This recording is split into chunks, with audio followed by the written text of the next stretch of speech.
Good morning. Thank you for coming. My name is Shelby Myers. I'm a professor here at Kirkwood Community College. As a professor at Kirkwood for over 15 years, I've worked with many Sudanese students. I've taught composition and reading strategies courses. I've tutored students in the Writing Center, and more recently through the TRIO program. I've taken my study abroad students to the Iowa City Mosque to learn about Islamic culture and customs.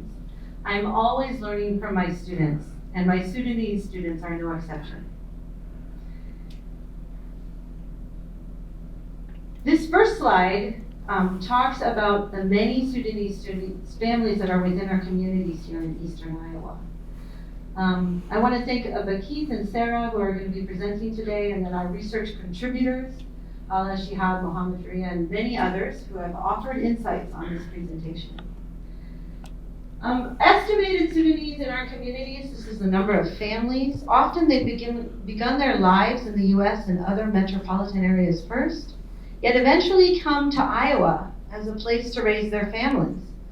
Schools are strong here, jobs are available, housing is mostly affordable, and they can thrive in our communities. Iowa City is a designated welcoming community to immigrants and refugees, and Cedar Rapids was home to the first mosque in North America in 1938. Here in Iowa, our Sudanese immigrants often seek a path to citizenship and become a permanent part of our communities. For our enrollment of Sudanese students here at Kirkwood, it's been relatively steady, but also note that this chart may not tell the whole story since it's based on admissions data. Some students may not choose Sudan as a country of citizenship on their application, since they very well may already be a US citizen when they come to Kirkwood. Either way, we have many Sudanese here in our community. When the military coup happened in Sudan in late October of this past month, I saw how much it affected my students, but also how little I understood of the situation. I want to begin with a brief introduction from PBS NewsHour to talk about just some context of what happened actually on October 25th, this past month.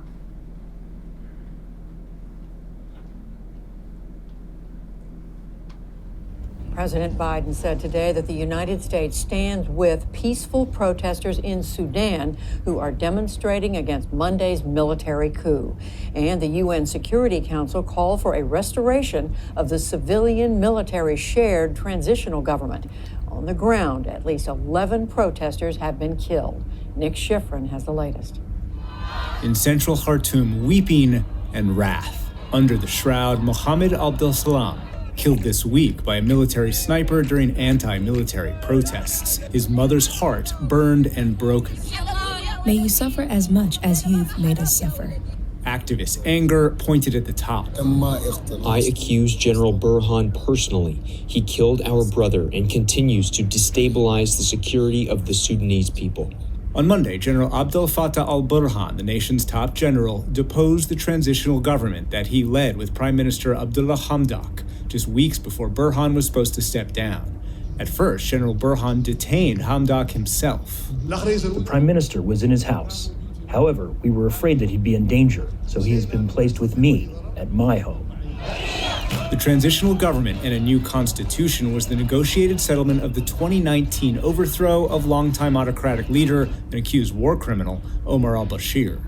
Military and civilian leaders led the country together and were supposed to transition to the first Sudanese democracy in 3 decades.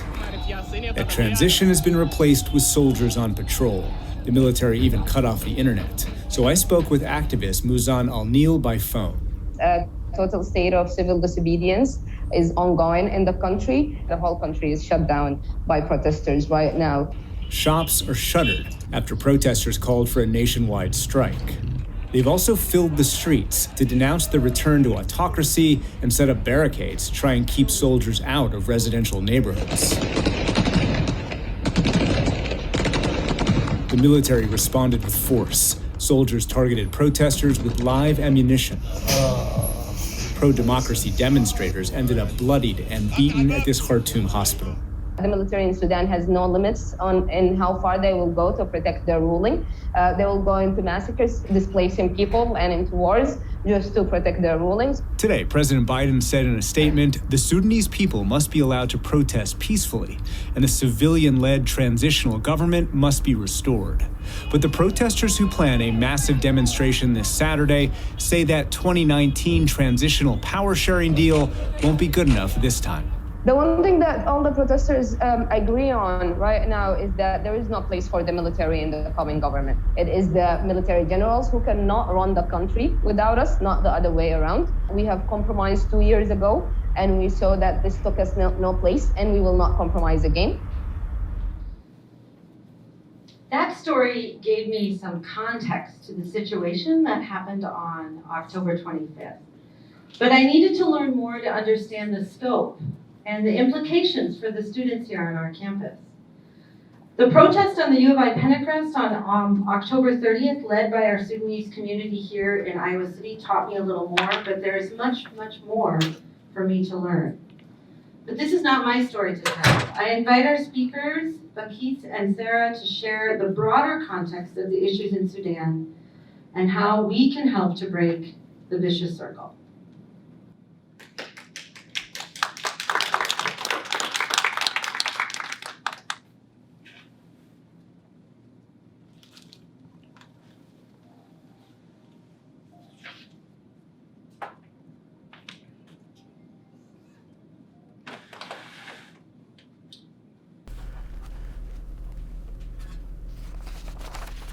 It is important to know where is Sudan in Africa, and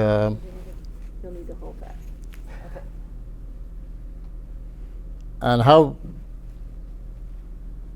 this piece of land in nearly the heart of Africa is very important to the security and peace in the region and worldwide. You can see that Sudan is bordered by many countries. Egypt have a long coast in the Red Sea, Eritrea, Ethiopia, Central Africa, Chad, and Libya. You know, right now there is a civil war in Ethiopia, a very unstable situation in Libya, also a very unstable situation going on for a long time in Chad and Central Africa. A peaceful, stabilized, democratic Sudan is important to the peace and security of our region and the world.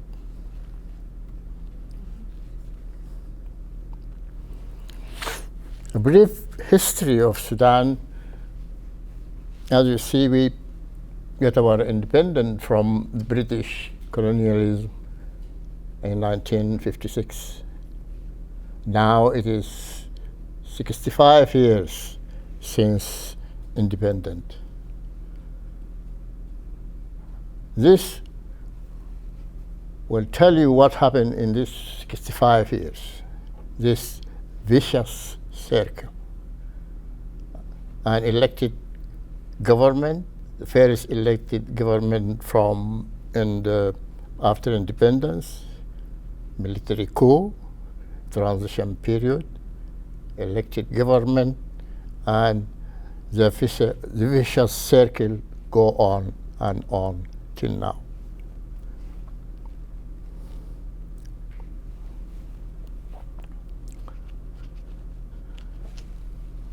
"15 years under military rule, 12 failed attempted coups, 14 years of democratic elected government and transitional.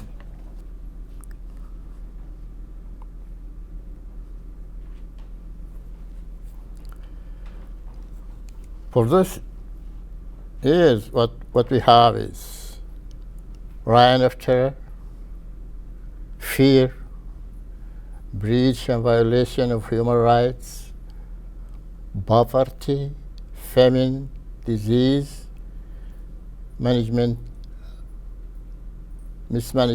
of Sudanese resources.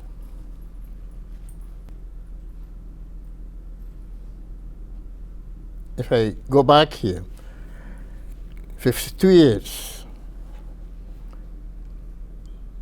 and dictator military rule. You remember 2 or 3 years ago, George Floyd was crying, "I can't breathe."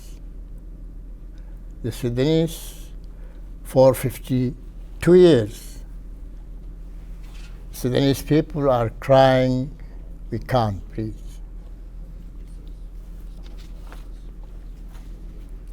I will concentrate on al-Bashir regime because this is the longest dictatorship in Sudan, almost 31 years.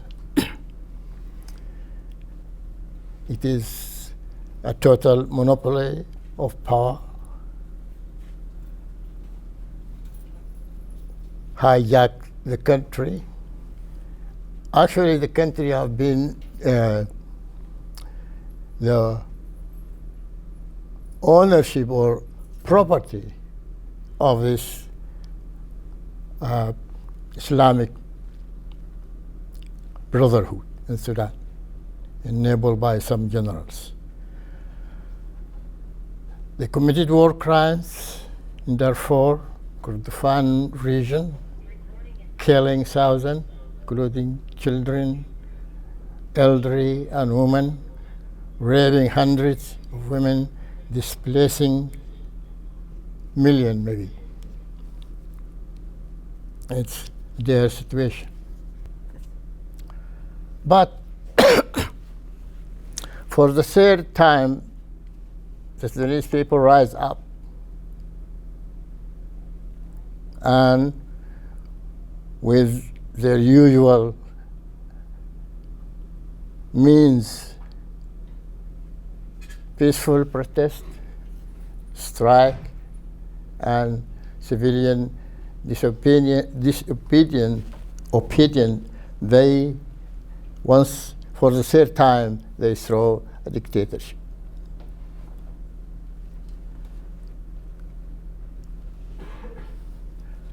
And they established what we call the Transitional Agreement, a constitutional declaration, which with main 3 bodies or 3 institutions: the Sovereign Council, led by Al-Burhan and the other general, and with civilian representation, civilian-led government, Forces of Freedom and Change, the body affiliated with the civilian government.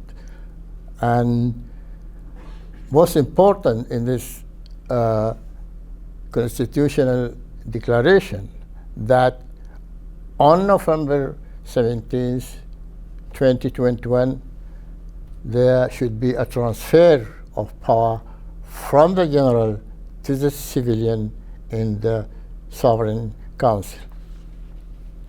But the military in the Sovereign Council tend to be a Trojan horse rather than a trusted partner, facilitating the transition to democracy. They undermine the transition to democracy and enabling the former regime elements. Transfer of power, as I said, was planned for November 17, but the coup came on October 25. People, as I said, once again took to the street to refuse dictatorship military rules. When General Burhan was announcing his coup, declaring a state of emergency, dissolving the government, arresting officials, before he ended his declaration or his announcement, the people are in the street rejecting the military coup.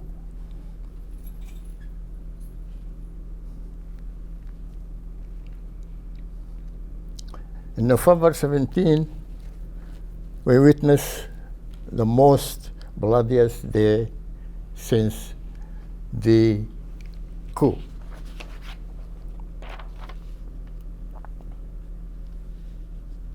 In this day,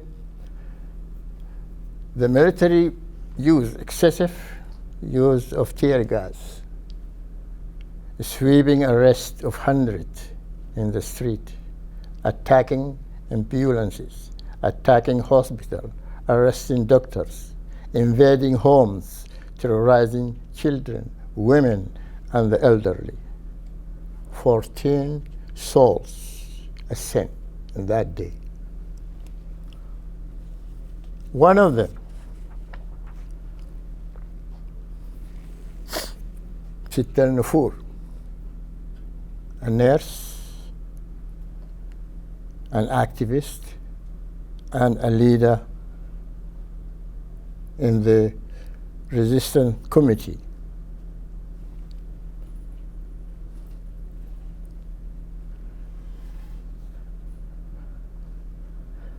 Brian Chuka, U.S. Charge of Affairs in Khartoum,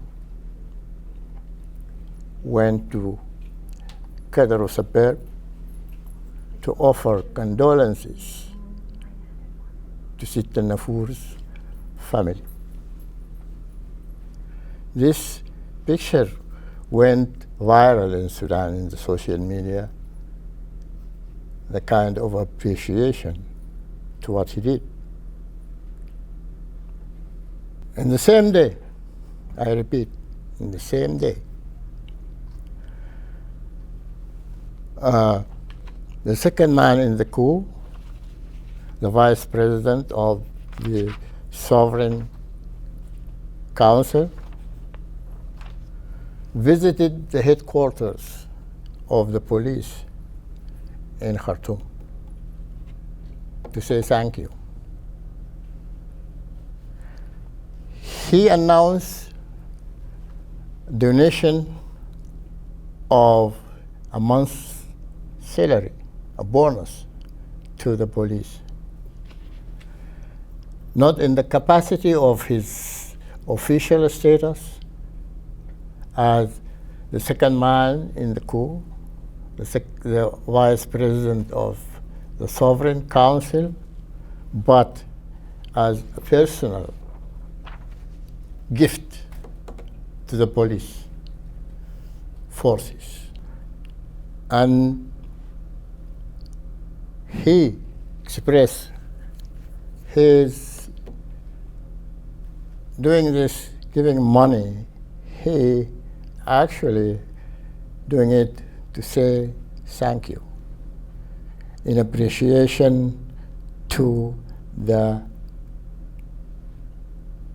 job well done. This is the job well done.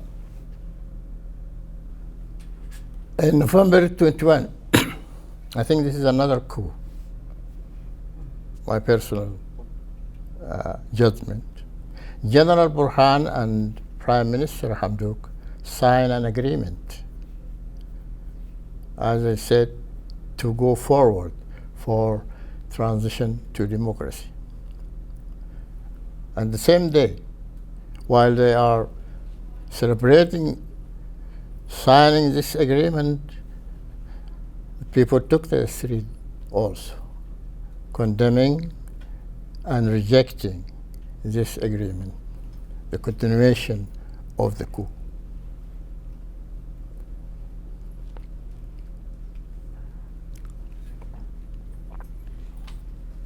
Sarah, I invite you to come around.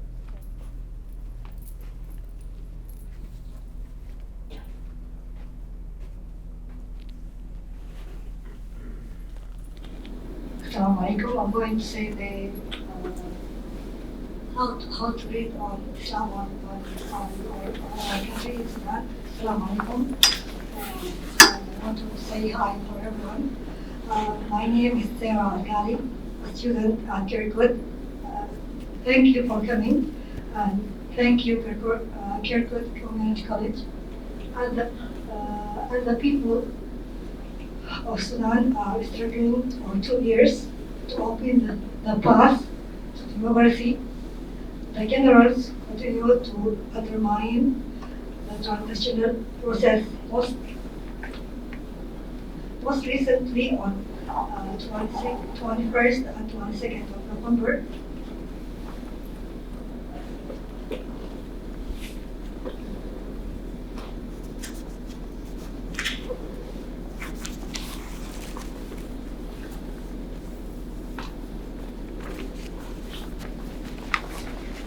a massacre occurred in Jebel, Darfur region. The local authorities in the capital turned a blind eye. More than 200 people were killed, 367 injured, 13 children and 67 women were raped. Many were arrested and 22 villages were burned down. The security situation in Darfur is tragic and dangerous, with the presence of former rebels now in alliance with the generals and other militia that not hesitate to commit the most heinous crimes. We call for the human rights organization to stand with the civilian victims of war crimes and breach of human rights and pressure the generals in Sudan to stop the crimes. Thank you for giving me this opportunity to ask for support.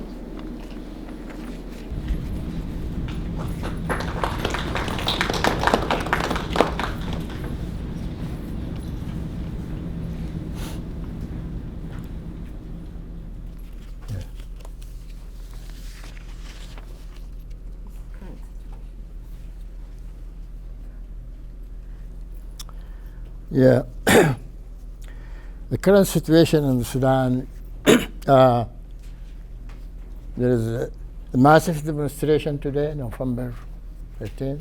10,000 protesters took to the street again to march against the military rule.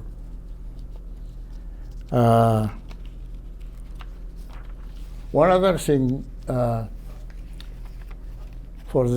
for the first time in 20 years now, the United States have an ambassador in Khartoum. And we just hope. It is not as simple as it seems, they say. It means a lot. It can do a lot. Amplifying the voices of the people in the street, saving life, and if you ask your legislator to call a spade, to call the coup a coup.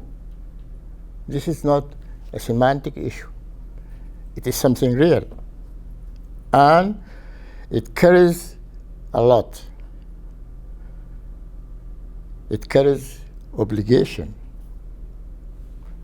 And in the other part, it carries consequences for those who committed crime to be held accountable. And I think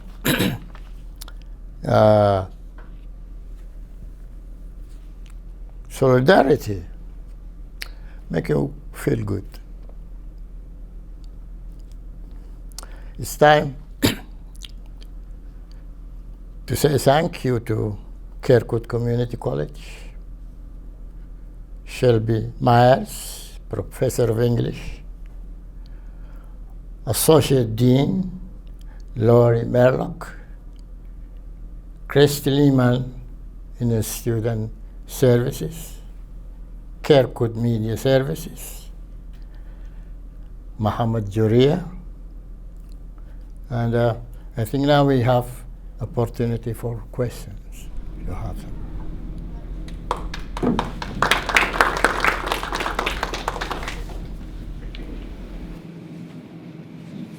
Any questions, comments, thoughts you would like to ask? Cindy. Hi. Thank you for a lovely presentation, by the way. I thought I saw in the news the other day that Sudan had been returned to the people. That maybe that the military coup was over. I thought I saw this in the news, and now I'm hearing you say that it's not. It's not over.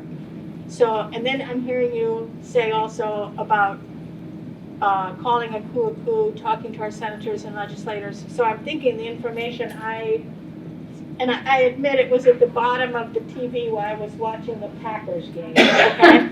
But, I'm not sure what information I got or if I read it wrong. I just wondered if maybe you could explain that to me a little better.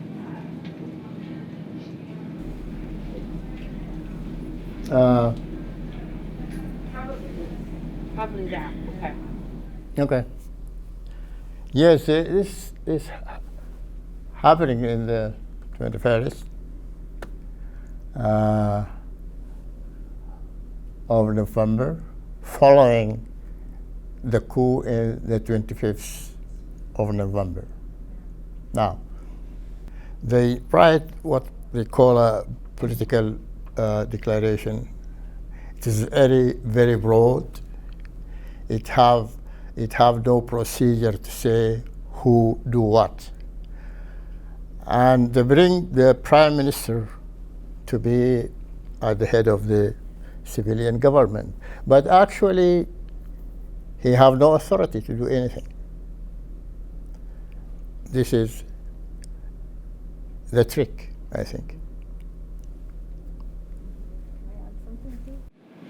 I was also confused by that too, Cindy. And one of the things I've been trying to broaden my media sources, so Reuters, BBC, Al Jazeera, are English-speaking news services that actually share more about what's happening outside of the U.S. a little bit better. And they've shared more understanding of the situation from the perspective of the people in Sudan. Hamdak, when I watched an interview with him, and he talked about, he signed it because he was trying to avoid more bloodshed, but it is really a continuation of the military is still in charge.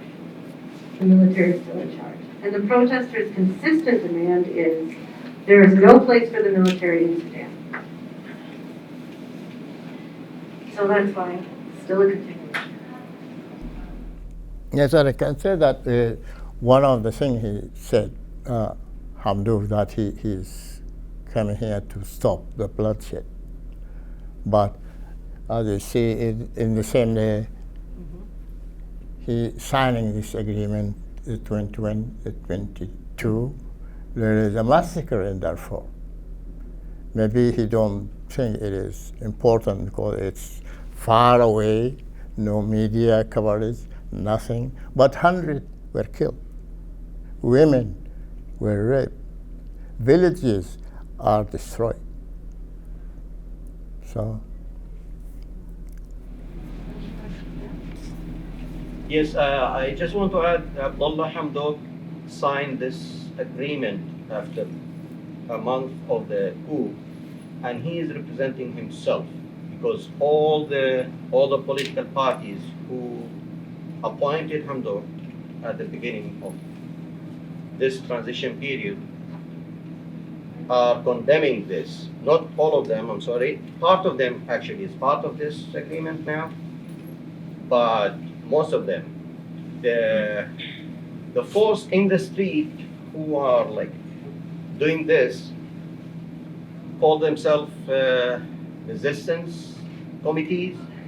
They are condemning this agreement between Hamdok and Al-Burhan, and they are condemning all the parties who are part of this new agreement.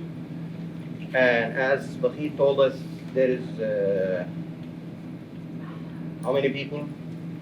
200 people killed. It's not actually the day of the agreement, it was November 17. And those only we know about them. It's always a story in Sudan. You can know about all the people killed in Khartoum and the major cities, but you cannot know always about what's happening in especially Darfur and Nuba Mountains and Lunai region. Now there is another region potentially starting this in the east. So yeah, there is another, I'm going to add something about what we want or what we need. Bakhit spoke about the countries around Sudan, Eritrea, Ethiopia, and South Sudan, Central Africa, and Chad, and Libya, and Egypt. There is an old story going since the independence. Our problem is Egypt always governed by a military. It has, I think, only 1 year they tried the same thing, and they kind of fail or not fail, of course, they are trying. But always the Egyptian encouraged a Sudanese general to do this. 4 of them succeed to remain in power, and there is, I think, 12, right? 12 failed attempts of taking power. If something America can do, and we can do, to call senators and legislators, somebody should ask the Egyptian to accept that we don't want to be like in their country, we don't want to change their country. They have to deal with their issues. But they have to leave us and stop encouraging, because they always want the military ruling in Sudan, because they don't want this to expand the idea of democracy. They don't want all over the region, actually. Maybe Tunisia, the only state in this country has a democratic ruling. And what's happening in Ethiopia also is an attack on democracy. I think if people look at it carefully, it's an attack, because Ethiopia, after I think decades of military ruling, has a democratic ruling. You like it or not, but it's an elected government. That's what I want to add. Thank you. Can I make a comment again, please? Yes. I want to let everyone, right, but especially our African immigrants, to know it does make a difference when you tell people your story. So there was a reporter from KCRG who came and interviewed some people, and there was a story on KCRG after you had that big protest downtown. And we have a common friend who told me that afterwards how moved this reporter was about the story of the people from Sudan. He didn't know anything about it, and I have to admit, until I had so many of you in my class, I didn't even know where Sudan was, okay? All right? But when you get your story out, when you get out of your community and meet with other people, right, and tell them your story, it does make a difference. And sometimes it's just one person at a time who tells their story to someone else. But I know for myself, learning about so many of the African countries, and then when I'm meeting with, regular Iowa people whose families have been here for generations, right? And I have to correct them and say, no, that's not how it is. And I say, you need to meet with these people. You need to get outside of your community, basically a white community, right? And you need to meet with people from other countries and get to know their situation. And so don't give up. Don't give up about asking Iowans to help and to share your story. You're Iowans now, right? And so, but you have to beat the bushes, as we say. You have to get out there, which of course is the importance of a public speaking class. I just thought I'd put that in there. Anyway, thank you.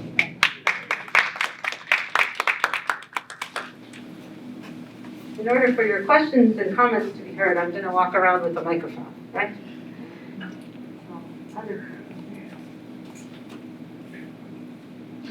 Hi, my name is Kalda Mohiddin, and I'm one of the Sudanese community members here in Iowa City.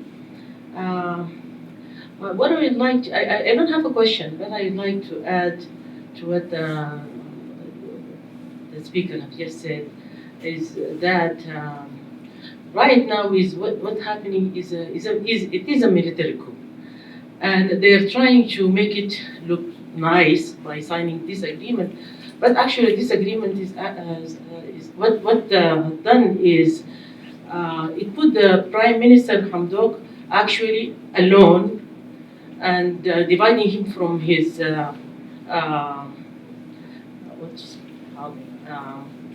from his supporters from the party who nominated him for this position right now, and he is alone with the military, and people now in the streets were thinking that actually by signing this agreement, Hamdok is giving more power to the military coup, and as of that, what happened now is we see that the old regime is coming back to power. I mean, he appointed many of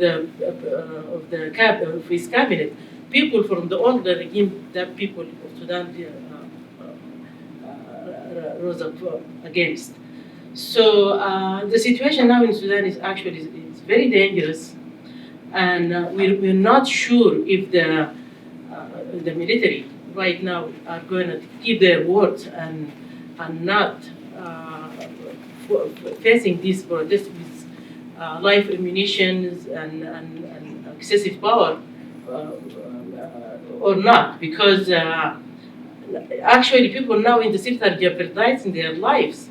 Now they marched from all regions of Khartoum towards the palace. This nowadays, today, this is what is happening to them. And the news, now what we've been hearing from the news is that they are preventing injured people from getting to the hospitals, and they're attacking the ambulances cars.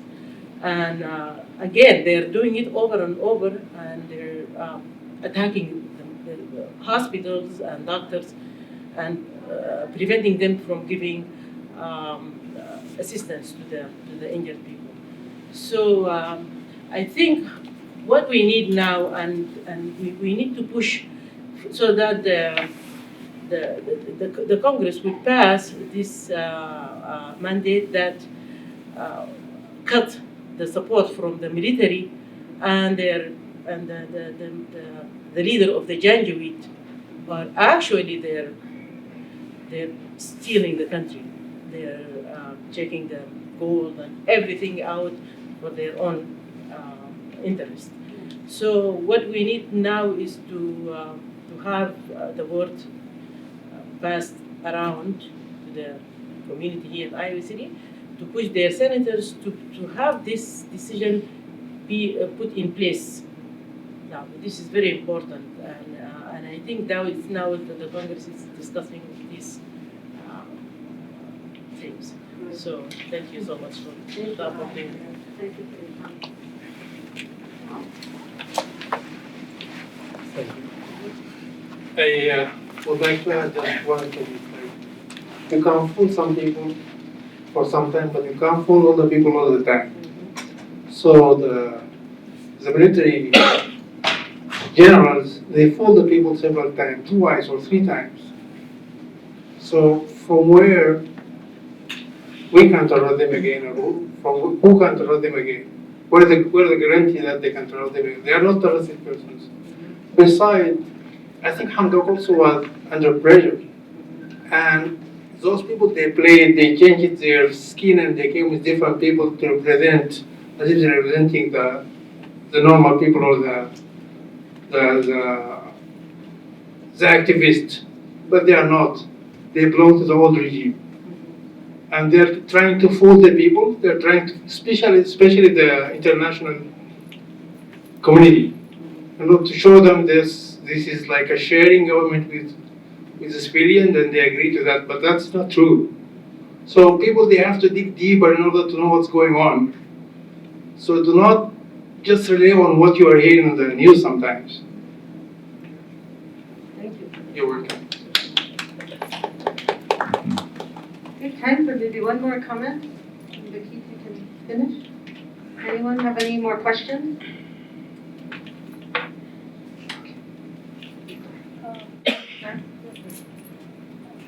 Just I want to add something else.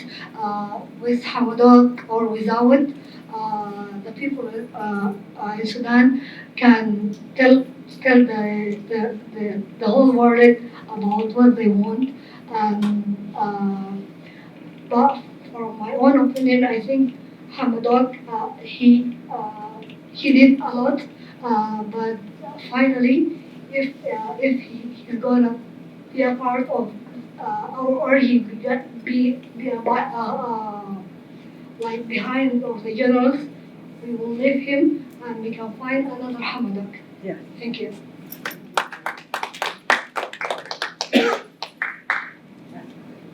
Yeah, thank you.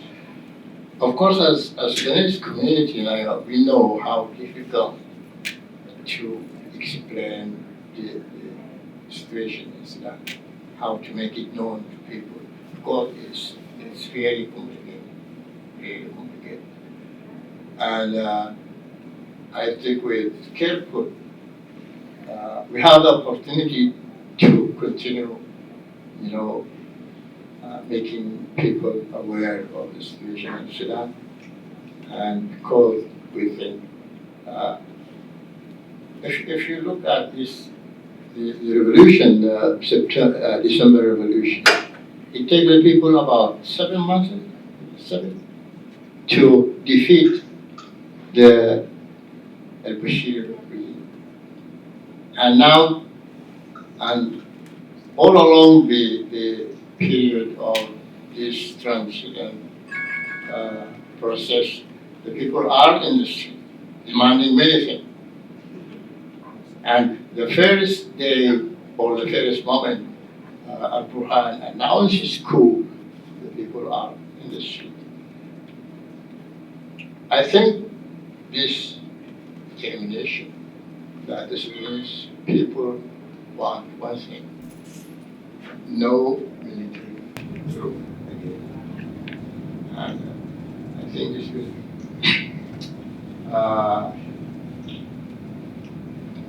make us, have this kind of duty to explain to